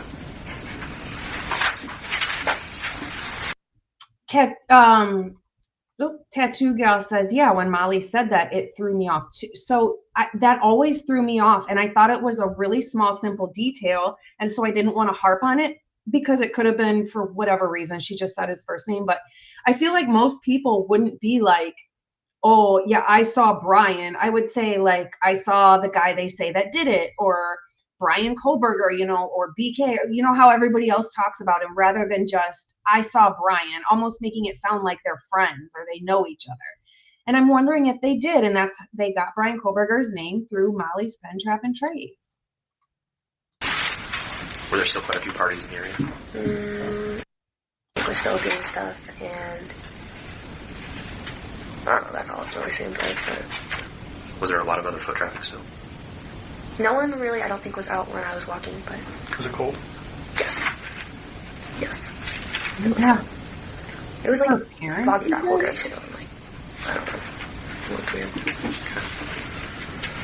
Do you recall whether told I know that it's a small thing for her to say, oh, you won't find, but to me, that's a big deal. She specifically says you won't find any DNA because we cleaned. We did a deep clean. Like, who would say that? This person she saw, whether he had the shape, if there was a shape of something she saw in his hands, whether it had a shape to it. Yeah, tattoo. I'm She just told me that she thought it was a mini vacuum. So she didn't just try to say it was circular, it was round, it was a triangle. She said like something wrapped around or something, and then a mini vacuum. So something wrapped around it. So I firmly believe that the vehicle Molly described is absolutely the undercover cop car, because the person she described fits Tesdall. She only saw one person because Rosie was leaned back in his seat, or not in the car anymore, maybe dropped off, maybe at 1122, I don't know. Allegedly, in my opinion, don't come for me. But also, Molly said the vehicle she saw specifically had light colored interior. The seats were light colored. Well, I looked at Brian Koberger's car, his are black, and I looked at the undercover vehicle, and theirs is really light tan. So everything she describes is the undercover vehicle in Tesdall and Rosie. Everything. Waist. I don't know, yeah. And then holding something else. Okay, cool. Thank you. She said it was like a mini vacuum. I don't know what that would be compared to. Yeah. Okay. So what happened? So after you tried calling everybody, no one answered. Did you guys just then go to sleep, or did you do anything else? I fell back asleep because I was still out of it, and I don't know if she did right away. And then I woke up again earlier that morning. About what time? Do you have the times? You have some times from your phone, right? Yeah. I called my dad at 7:30, and then he didn't answer, and I fell back asleep. What do you call it? My tooth hurt really bad. It's like a Bull crap. Didn't she call her dad and then call her dad again and then called her mom and then called the house phone and then called her dad again, or her dad then called back? Wasn't it more of like, hi, April? Wasn't it more like a back-to-back type thing rather than I called my dad casually and then I fell asleep because my tooth hurt? Well, if you... Stop it. She's driving me nuts. Flamed night, and he's a dentist, so I was just wondering what it was. And that was around 7:30? 7:30, yeah. Okay. And then he didn't answer, and I just fell back asleep. And then I called him back at 8. He also didn't answer. And so then I called my house at 8:01. Yeah. See, yeah, she's calling her house and everything. Lucy says, who helped her change her story? And that made me think of the fact that when Blaker was filling everybody in initially, how did he tell Dylan's second or third storyline rather than the first one? Because he was saying things to the other officers that Dylan hadn't yet said in any of her stories. The things she said that Blaker was repeating didn't happen till much later. So how did he know that version of events before they were even came out of Dylan's mouth? And they didn't answer. And then I called my mom at 8:02, and she finally answered. And was still in the room? Yes. Was she? I can't remember if she was up or not. I think she was kind of up. And then I called my mom and asked her to put my dad on the phone, and then she said he'd call me back. And then he called me back at 8:09. And then I took Advil for my tooth. And then... Did you have it in your room? Yeah. Okay. And then I told about my tooth because she was up. If she could call her dad and then fall asleep so easily, why are you even calling him? If your tooth hurts so bad that you have to repeatedly call your parents, call your dad, call your dad, call your mom, call your house, call your dad, but she fell asleep in between, that doesn't make sense. Why are you, if it was just an Advil, it did just fine, and you fell asleep again, girl, she didn't fall asleep. And then I fell back asleep, and I don't know if she went back to bed. Because none of them would have been up that early anyway, so. Okay. And then... So you went to sleep? I fell back asleep. I don't know if she did. And then I woke up again and noticed that none of them are up still. How did you notice that? Santa's Snapchat location wasn't on yet. And it usually is at that point by the time I woke up. Which was? Which time was that? I want to say 11:30ish, maybe 11. Sometime between 11 and 11:30? Yeah. Was no one still in the room? Yes.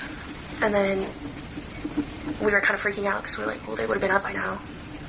And so then I called my friend and told her that we were like scared and didn't know what was happening, and so she offered to come get us. And then we called because we knew that was with her and would come over and like help look around the house. And that's when. Yes. Did you make any attempts to call roommates that morning? No, because I knew I would either hear them walking maybe upstairs or Xana. Mandy says her dad called back and said, "You need a lawyer. I'll pay that bill." Would have been up. For the Snapchat location? Yeah. And you were afraid? Why? Because they weren't answering and no one was walking, and there's like Xana's location was up, so I was like, something's not right. So then we got scared and called it.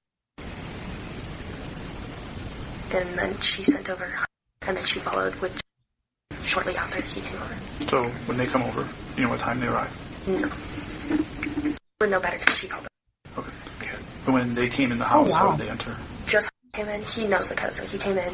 And then where did he go? And then we came out and we went up the stairs, and then he said, "You guys need to get out and call 911." So was he ahead of you? Yes.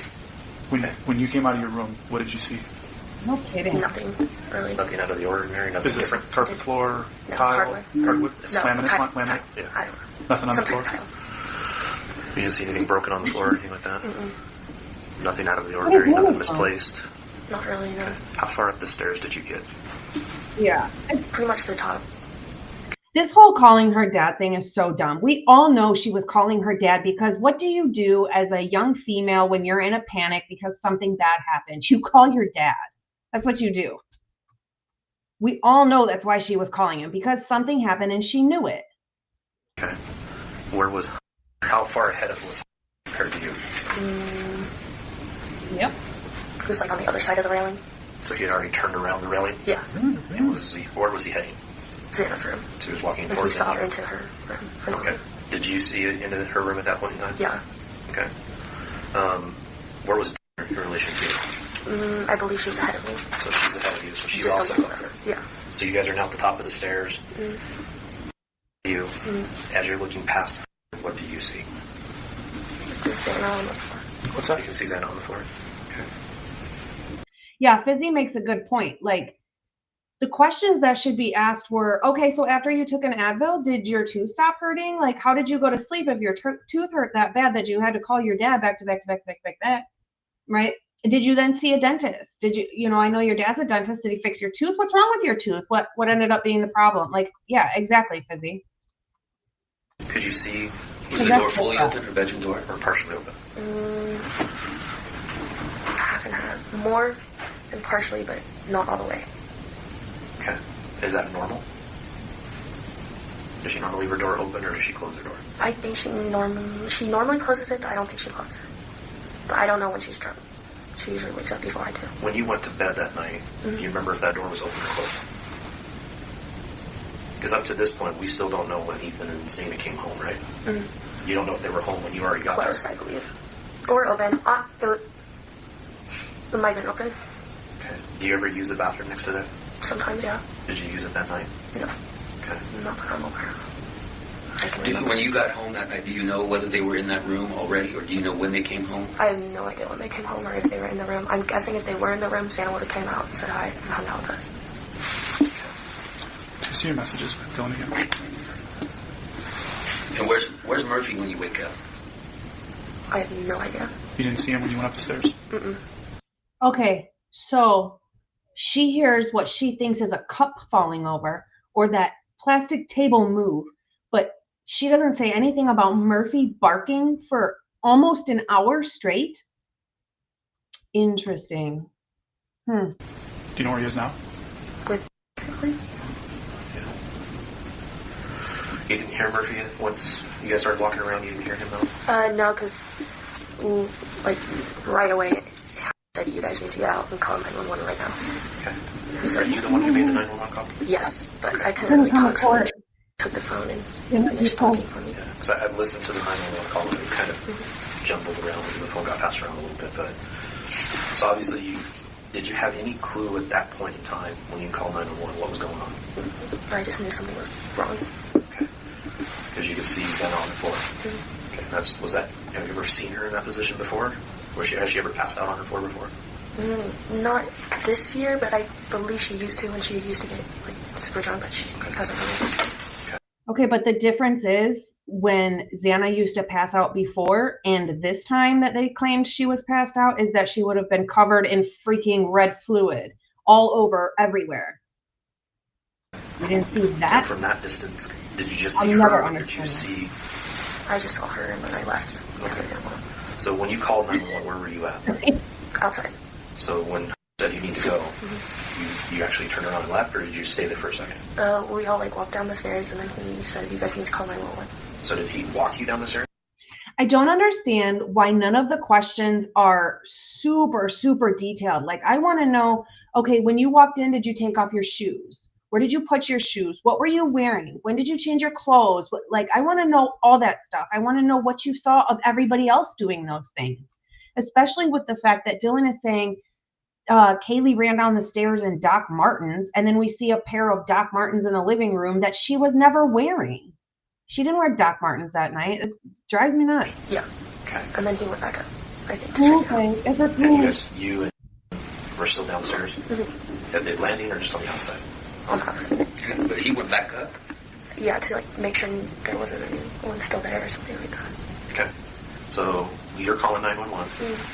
You couldn't talk, so then you passed the phone to... And I know they were asking you all kinds of questions. Did you guys... No, I passed the phone to... Yeah. Which she didn't know what was going on. Because originally you had called and said what? I believe that someone was unconscious on the floor. Okay. I think you also mentioned being out drinking the night before or anything like that? I did. Okay, so you call us, our dispatch, you tell them that someone was unconscious on the floor. You pass the phone around and she gives the phone back to you, if I remember right. I can't remember. She did or not. At one point, it sounded to me like you went back upstairs. I believe, and maybe went up and went over to Xana to try to wake her up and see if she was.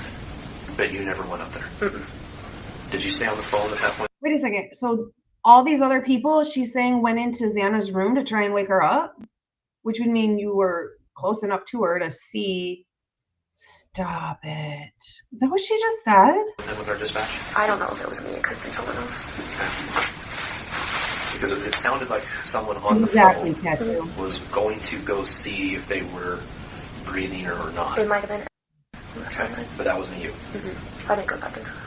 So after you saw Xana on the floor, you go downstairs and call. You never went back upstairs? You never went into the room?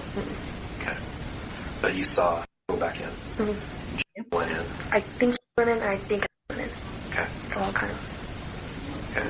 Did it ever be on the phone? Was she ever on the phone? I don't think so. Were you still standing outside when our first officer showed up? Yes, but I was super scared, so I walked over to, where the white stairs are. I walked over there. Okay.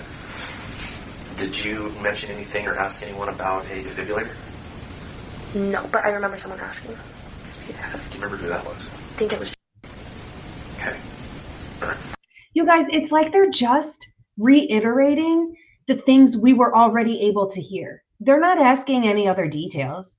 They're literally just telling the story that we already hear or already know, whether it's from their text messages, the reports, or what we hear on the 911 call, which doesn't add up to what actually happened in real life, in my opinion. But they're not adding anything. It's just the same stuff we've heard over and over and over. And in this questioning, that's not what this should be. This should be so detailed. So she had your phone? Yeah. When these people came to the house after they were called, before everyone was walking, there was that incident with the door being open. Everyone. Yeah, Don't Be Hating says, I didn't go back into her room, which means you were already in there. Grabbed a golf club and was walking through the house. Did anybody grab anything this time and walk through the house? Grabbed a knife. Okay. Yeah, you mentioned that to us. But you didn't show up with a knife? Hold on. So last time when the door was open and nobody was in their house, they all grabbed golf clubs and weapons. But this time, when you saw somebody 3 feet in front of your face with a mask on that just unalived all of your roommates, you don't grab anything. Interesting. Smart people. Okay, what kind of kitchen knives did you have in the house? Just some from like IKEA and then some other ones. Do you remember what color they are? See a dang There's like a pair of blue, a gray, a green. That's all I can remember. Okay. Are they normal kitchen knives, steak knives? Do you remember what they are? Just cooking knives, I don't know. And where do you keep them? Just in a drawer with all the silverware. And so if I walk into your kitchen, kind of located, because if I walk in, fridge is on my right, dishwasher's right in front of me, stove's on the left, and the sink is kind of in the corner a little bit, right next to the stove. It's like in between the microwave and the sink, I'd say. And like the drawer. Okay. I think I remember what you're talking about. So did he grab? You're absolutely right. And KS says, yep, and they're even prompting her to just repeat this same narrative that we already know. Nothing extra, not a single extra detail, not even a single extra question. A knife from there, or did he bring it to the house? He grabbed it from there. And you didn't see him do this though, right? No, but I think I remember the color and it was gray, but I remember he said he was going to go get something. Okay. And that's as he was walking back upstairs, he said he's going to go get something? Or prior to you guys even going upstairs? I can't remember. Okay. Yeah, I'm with you, Pokey. Pokey says, here's another thing. Why did those girls and Jack allow Murphy to be taken away? I would have been like, whoa. Murphy's dad is right here. Everybody stop. Give me my dog. Yeah, I would. I mean, if that was no way. And that broke my heart too when Murphy came out so excited, like to see everybody, and nobody made a peep. Nobody said, oh, Murphy, great. He's alive. He's safe. Nothing. Not hi, Murphy. Nothing. Not a word. Was this knives? Was this a set that someone bought, or were there individual knives? Well, this one was a set, but there's also individual ones. Do you remember how many were in the set?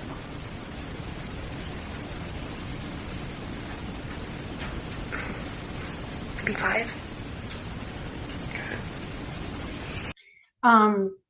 Fizzy says, Jack was in the car, which I agree. Jack was in the car at that time, so maybe he didn't see. But to be fair as well, when they asked Jack, they said, I hear you're worried about your dog. And Jack said, I'm not worried about a dog right now. I want to know what's going on inside.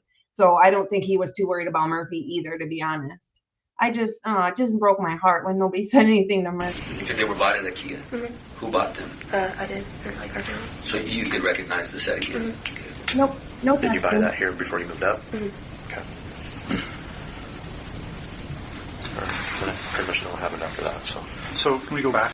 Lucy says, I've been stopped for speeding and ticketed. The process took longer than the amount of time that the girls were interviewed the first day. It can't be real. Yeah, I was just going to say, especially the first day. It was literally like, 7 minutes, 5 minutes, or whatever it was. Ridiculous. And that's the first day. That's the time you should have been literally pushing them up against the wall, interrogating the crap out of them to get details and information and answers. And even if you didn't think they did it, I would be acting like I did think they did it, just to see what the reaction would be. When you're going up the stairs and in front of you, right?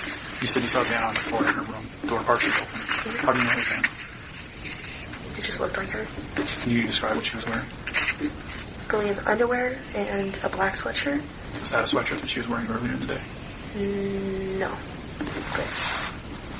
Did you physically see her features, or just match the room and it matched her kind of shape?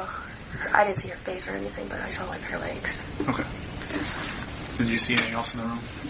Okay, here's my thing. She just said, I didn't see her face, but I saw her legs. Well, they bagged one of her feet, which means there was visible evidence, or at least they thought there would be evidence on her foot that was obviously visible to need to bag one of her feet, right?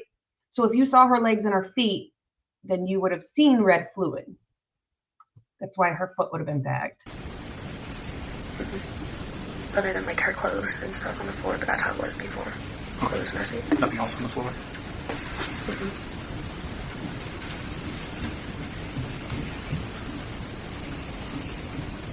I wonder if that's true, Susan. I wonder if Murphy was scared of Dylan. I wonder Do you if know Murphy for was sure looking who at came into the Dylan. house and did that? Whatever happened to your friends? Do you have an idea of who may have come in and done that? For the theories that people are talking about? Mm-hmm. What's the theories? Just, I don't know his last name. Did we talk about him earlier? Yeah. At what point were we talking about? The grub truck guy. Okay. And why are people saying that? Yeah. Just because he's known for like having anger issues or whatever. Is that the one that you told us about? That anger issues? And he lives at the Browns by himself. So how? Oh, yeah. What issue would he have with any other? So both her and Dylan say they think it's Showalter. Both of them. And Dylan saw him. That's crazy. And then there's red fluid found all over his apartment. And then he moves to Africa. Have you ever heard of him having a problem with any of them? Mm-hmm. Have you ever heard of him having like an infatuation or anything like that? Mm-hmm. So when did you first hear about the theory? Not yesterday, the day before. And who did you hear from? Just kind of everyone was saying that, having no independence and saying that he probably... Are they basing that off of because of some information they know about him and the fact that he was at the grub truck? Mm-hmm. And is that your recollection of why they're basing it? Mm-hmm. Have any of them ever said anything, or any of these people that have come up with this theory? I've never heard of them. Say that they have ever seen an issue between any of them? Mm-mm. And I don't know if we covered it, but was he ever at your house for a party? Not that I know of, no. Not that you recall? Mm-mm. Okay. Is it possible he could have been there? I don't think so. I don't really think any of us were friends with him. And you said at that point, too, he wasn't really hanging out with any of them either, right? Mm-hmm. And how old is he? Is he like still in college? I'm guessing, but I have no idea. Do you know where out in the Browns he lives? Mm-hmm. You just know he lives there by himself? That's just what someone said, yeah. Have you seen this guy around school? Or? I personally have not. I just remember. So you wouldn't know what kind of car he drives or anything like that? Any other theories you've heard? Just that. I would have loved to see where the evidence took them if they continued to pursue Showalter. I really, really do. And yes, you guys are correct that it had to be Tesdall that Molly, the DoorDasher, saw because of the description she made, the description of the vehicle, and the description of inside the vehicle as well. So yeah, I agree. It was definitely Tesdall, and it was definitely in the undercover vehicle, which to me says that that white vehicle is the vehicle that Molly saw. It's at the same time. It is that vehicle, and it's Tesdall. That's what I think. That's just my opinion, though. But that's truly what I think. Since the incident, have you had anyone reach out to you or contact you that, in their conversations with you, seem different, seem odd? Nothing concerning to you with anyone who's talking to you right now? You doing okay? Really? I thought somebody knew him. I just wasn't sure who it was. I think my mom has. Yeah. Wow. Do you know anyone within your group or people who would come to your house that they've now left Moscow? Most people have left. Was there anyone that left sooner than everybody else? It seems like they were gone already and out of town before. Well, Showalter did. This news really broke out. Not that I know of, no. Aside from the red fluid in Showalter's apartment, which is very strange, obviously, but I think the strangest thing about him is the fact that he was calling law enforcement super late at night. And it was like every night until he talked to somebody, but it was at like 10 o'clock at night, 11 o'clock at night, midnight. Like, what are you doing? And what is on your mind so late at night that you're so worried that you need to continue to call law enforcement late at night? Anybody that you haven't had contact with that normally you would have? Anybody that you're having contact with that normally you wouldn't have? No. Okay. I think that's all I've got, unless you can think of anything else. You did a really good job. Thank you. And you gave us information that I think is very helpful. Just to kind of give you an update on where we're going. We still have that run still there. Yeah, there's still a run. As of right now, we still haven't released the house. So I know that was one question. I can't remember if it was your mom. That's it for this interview. I have actually the report pulled up as well. We're not going to go over it. I'm going to hop off for the night, but I do probably in our next live, I do want to talk about the report that was then written off of this interview, because I'm very curious how much it is similar or different. But yeah, so that's what we're gonna that's what I have for today. Super impromptu live, but I just wanted to talk to you guys this weekend since I wasn't able to go live on Friday because of stinking work. But yeah, same schedule this week as normal. We'll do tomorrow and Wednesday and Friday. But other than that, that's what we're doing for today. Thank you, everybody, for being here. Oh, April says, a little off subject, but Hunter said he never went into Maddie's room, but blood on the knife he was holding had her DNA only. Yeah, so he said he never went into Maddie's room, but the DNA that was on his hand that he transferred onto the table was actually Kaylee's DNA, right? So how would it get there? The only way it could get there is if Kaylee was the one in the second floor, but she wasn't. So it doesn't make sense. Either he went upstairs and that's how he got the red fluid, or he's a culprit, or somebody's lying. And I tend to think that there's just a lot of lies. All right, guys. Thank you, mods. I appreciate all of you. Thank you, Bianca, for the gifted. Everybody have a wonderful night. Do something nice for yourself. Be kind, but more importantly, be kind to your aunt.